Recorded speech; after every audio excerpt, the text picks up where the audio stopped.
Hey, what's up guys? In this video, I'm going to show you how to remove this wood trim on a 2017 Honda CRV. First thing you want to do is remove the door panel.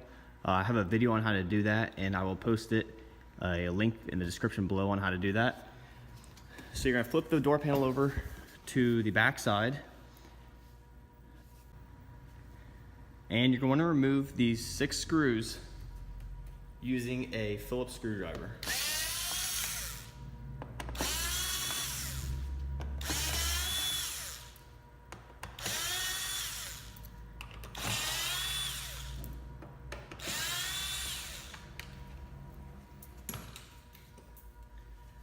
Now, once those 6 screws are out, you'll see these little black tabs right here. There's 3 of them.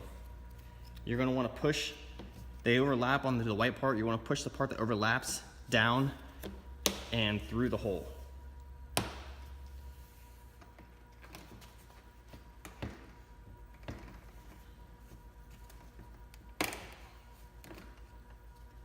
And after you release that last one, it just pops right off. And that's it guys, wood trim's off. Thanks for watching.